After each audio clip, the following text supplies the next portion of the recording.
Mr. Bitag, sa aking solong ipinamana, bakit ngayon? May kahati na. Sinong gumawa ng deed of donation? Yung tatay? Yung tatay nila siguro. Okay, paano napunta sa iyo yung deed of donation? Samantalang yung deed of donation na binigay mo daw kay Sebastian, tama? Hindi ko, wala akong binigay sa kanya, sir. Hindi naman siguro lilipad yung papeles, sir, papunta sa akin kung hindi binigay sa akin. Kung hindi ka nagbigay, di dapat manggagaling sa DAR. Sino kaya magbibigay sa DAR para maipaabot sa kanya? Ang title. Yung mga title nila, binigay ko sa kanyang kapatid, yung matandang kapatid nila, yung father-in-law ko. Bakit ang daming dinaanan? Di naman, sandali, Aidan, di ba dapat dinediretso natin doon sa mga medyo, sila yung nakapangalan sa titulo, bakit natin dinadaan kung kani-kanino? Yung nagbunutan sila, nasa Dubai po ako, nagbubunutan sila. Sinong sila? Yung mga kapatid ko po. Nagbunutan sila? Nagbunutan ulit sila. Raffle. Tapos yung sa akin, isinama pa rin nila kahit may titulo na. Aha. Ano ang nangyari at meron na pong deed of donation, biglang nabaliwala ang deed of donation at pinahintulutan pang iparapol. At yung pagrarapol, sino nang atiwa? Bakit nagkaroon ng kasamang pangalan doon sa lupa na dapat ay na kay Sebastian lamang dahil nga po doon sa pasya ng kanyang ama? Ano ba ang naging batayan nung paghahati-hati niyan? Bakit binati-hati at isinama pa yung ibang mga tao? Sino po ang tumanggap ng anumang dokumento at nagproseso ng mga dokumentong yan? Lumapit ako sa hashtag ipabitag mo dahil sa problema ko sa lupain ko na binigay sa akin ng papa ko. Nagulat na ako nung nagpunta akong Dubai, 16 years ako nagtatrabaho doon, na bakit nagkaroon ng co-owner yung lupa na yon na ako lang naman ang binibigyan. Ako lang naman ang naka-indicate doon sa deed of donation eh. Gusto kong maliwanagan kung legal ba yon or illegal ba yon. Na nung binigay ng papa ko yon sa deed of donation, hindi pa ipinanganak ng mga yun eh. Ako nga, wala pa nga akong anak eh. Ako'y practical ang sagot ko, pero kinakailangan rin gabay ng abogado. Ano bang ibig sabihin ng deed of donation? Ibinigay sa iyo, dinonate sa iyo. Okay. Sometimes, kung ganito na ang situations, dapat si Attorney Batas ang sasagot nito. Nandito ngayon sa studio para personal, ito'y makausap natin si Lolo Sebastian. Lahat ng mga bagay na uukol sa lupa, hindi ito na pag-uusapan ng parang usapang kanto lang, ano? Pwede po kami magkamali rito, kaya kinakailangan po natin ng gabay ng abogado. Si Sebastian Halalon, 71 years old, ang nagre-reklamo. Sir Ben, Kumusta ka naman? okay naman. Mr. Bitag, sa aking solong ipinamana, bakit ngayon? May kahati na. Tinatanong mo, dahil nung una, ibinigay sa iyo deed of donation, parang ganon. Akala mo, solo mo na sana bilang regalo, 20 hectares. Sabis ngayon, parang may kahati ka na. Kine-question mo kung tama bang ginawa ng yumao mong ama. Opo. Ano bang nag-usap-usap ba kayo ng mga pamangkin mo na kasama doon sa deed of donation? Di, sinabi lang sa akin, sabi ko, bahala na kayo dyan. Sinabi mo na, bahala na kayo. Oo, bahala na kayo dyan. Pero ngayon, medyo nag-isip-isip ka Nagtaka nga ako pag uwi ko, nakita ko na lang may co-owner pala. Okay, may kasama ka. May kasama pala. Hindi, tapos bakit? Ano ba sinabi ng tatay mo? Wala naman siyang sinabi, Sir Ben, dahil si Aida lang naman ang inuutosan niya. Dahil Sinong Aida? Yung asawa ng pamangkin ko. Kasi nagtatrabaho yun sa DAR, sa Misamis Occidental. Sa DAR, ha? Kaya tanong ko sa iyo sa Department of Agrarian Reform. So, coconut plantation to? Opo. Ngayon, gusto mo malaman, ano sabi ng DAR sa parting to? Wala nga, Sir Ben, dahil kaya nga nagpunta ako rito eh. Okay. Para malalaman ko eh. Okay, sige. Aida Halalon, Senior Agrarian Reform Program Technologies sa DAR, Misamis Occidental. At sa kabilang linya rin naman natin. Okay, maraming salamat, Aida. Nandito ata to. Itong si Mang, reklamo, si Mang Sebastian, patungkol doon sa kanyang lupain. Then sa kabila, Palagi na naman, si Sebastian, dumating dito sa office namin. Ini-entertain naman siya. Okay. So, ini-explain na siya kung paano yan nangyayari sa kanilang lupain. Alam na niya. Ano pong sinabi ninyo sa kanya? Tinutulungan siya dito sa office. Kasi lang po, ayaw niyang tanggapin. At saka, hindi siya makahintay.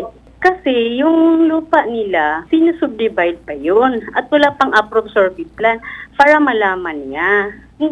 kung ano talaga ang actual area niya. Mhm. Yun lang.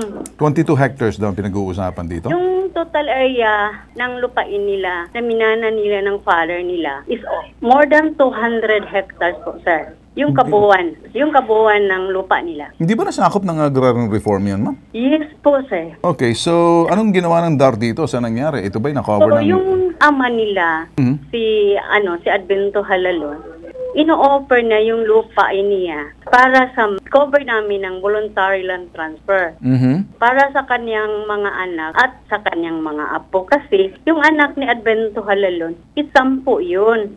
At marami siyang apo. Yung mga apo niya, sobra-sobra ng 50. 50. Mhm. Yes. So, ngayon, tanong, bakit ganun katagal? Ay, ito'y matanda na po si Mang Sebastian. Sa 10 magkakapatid, siya lang po ang hesitant mag-understand. Ang tanong ko lang, bakit sinasama pa nila yung sa akin? May title na yun eh. Tapos na yun eh. Bakit i-subdivide pa?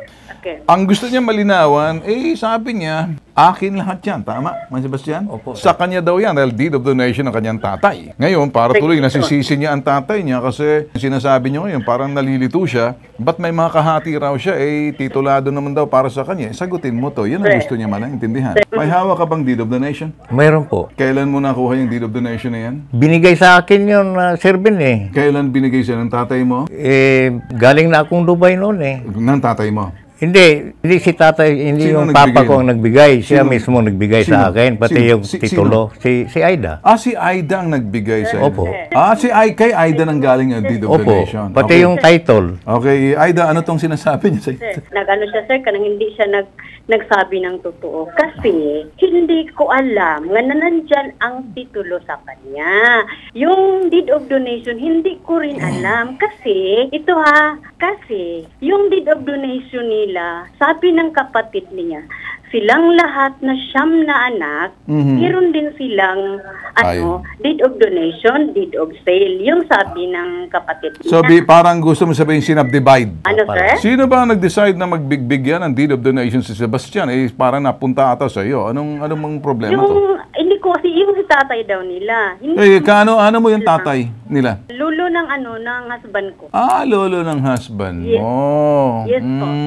Diyan ka lang sandali, ano? Ganito, sir. Okay, sandali. Aida, sa linya ng telepono, si Attorney Batas Mauricio. Medyo exciting po yan lalo na yung punto na lolo pala nitong kausap natin sa DAR, yung tatay nitong si Medyo masaya po. Pwede po siguro ituloy muna natin ang kwento para mapakinggan po natin kung saan patungo. Sino ang gumawa ng deed of donation? Yung tatay? Yung tatay nila siguro. Okay, paano napunta sa iyo yung deed of donation? Samantalang yung deed of donation na binigay mo daw kay Sebastian, tama? Wala akong binigay sa kanya, sir. Hindi naman siguro lilipad yung papeles, sir, papunta sa akin kung hindi binigay sa akin yon. Okay, so ibig mo sabihin, di lumipad yung papel tapos pumunta sa iyo. Kaya imposible yun, sir. Okay, so may nagbigay sa iyo. Mayroon talaga, Sino sir. ang nagbigay sa iyo?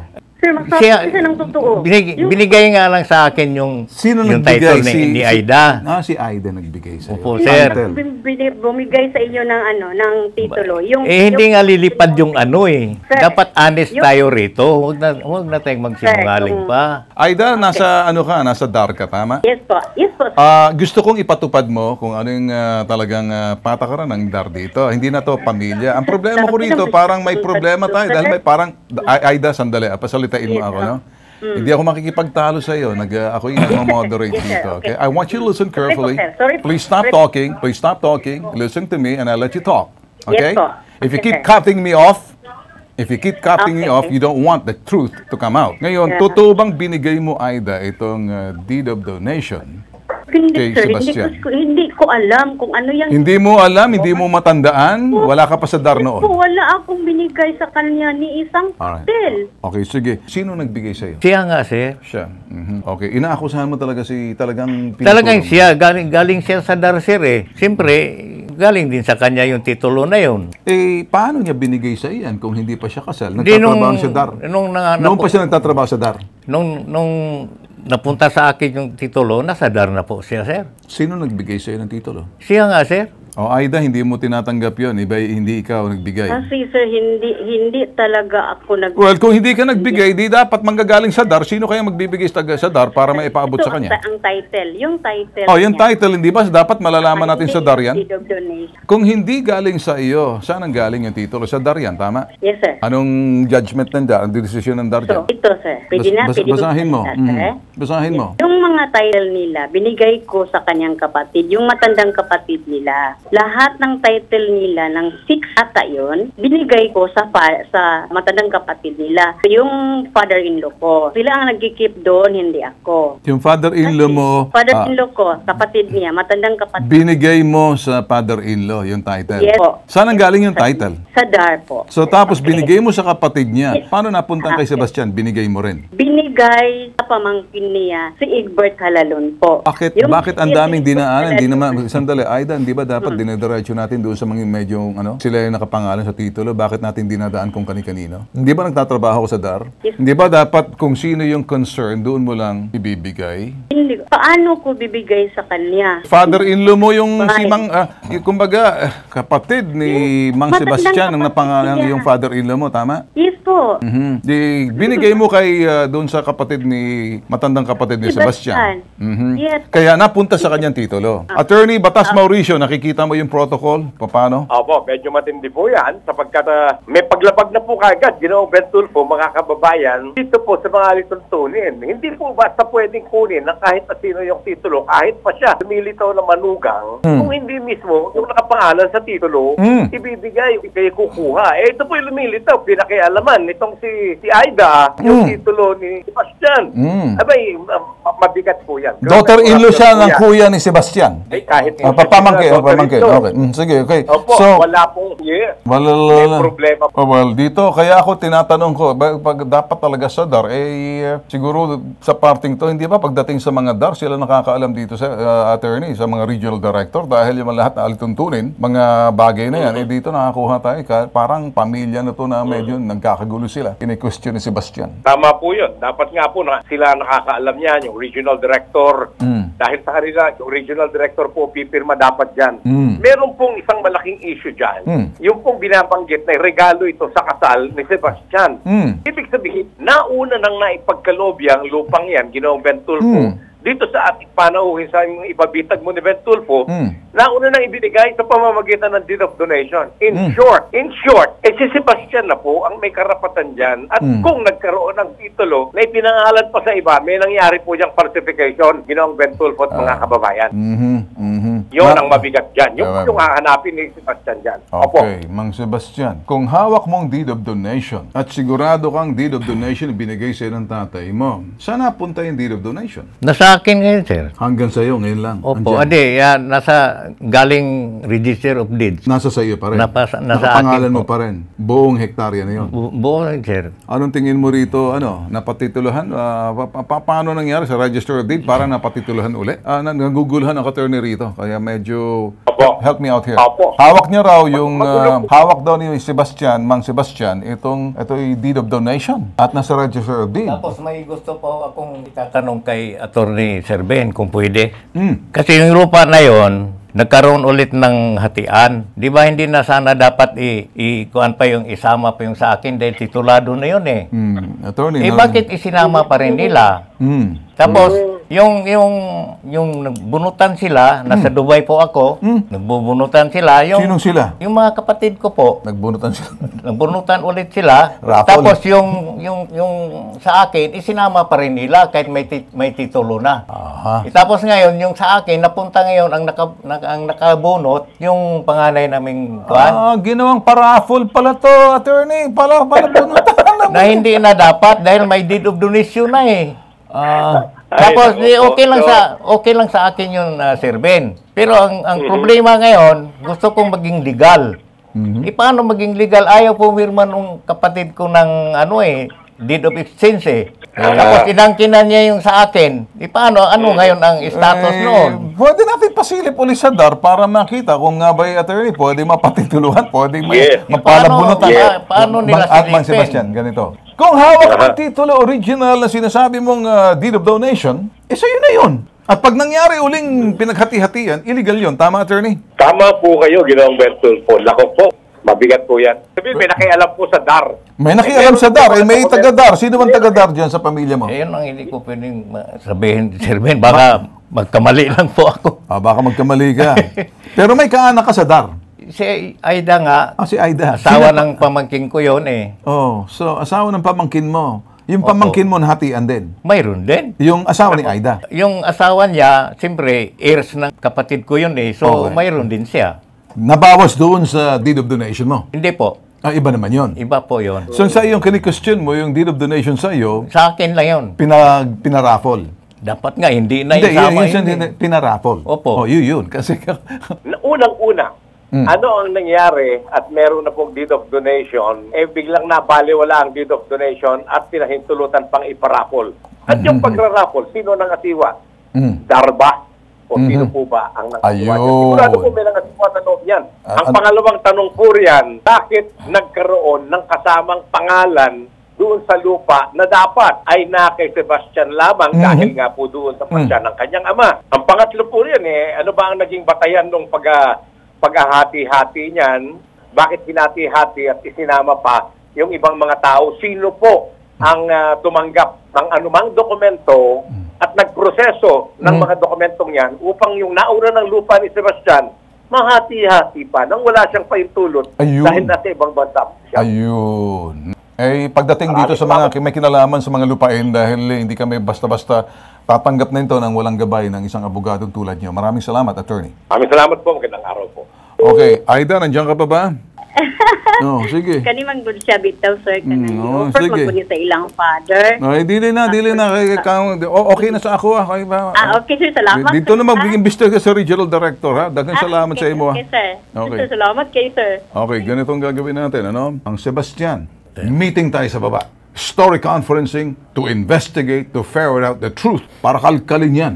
At kung sino yung mga sinasabing nakinabang doon sa donasyon sa iyo, pinaraffle pa. Magkano bang bayad pag nagparaffle? Pwede ba akong sama roon? May biro lang. Usap tayo, okay? Ito po, nag-iisang pambansang sumbungan. Bay, nag-iimbestiga po kami. Kinakalkal po namin. Tulong at serbisyo, may tatak, bitag. Ako po si Ben, Imay Salamin, si Bitag. Ito po ay hashtag ipabitag mo.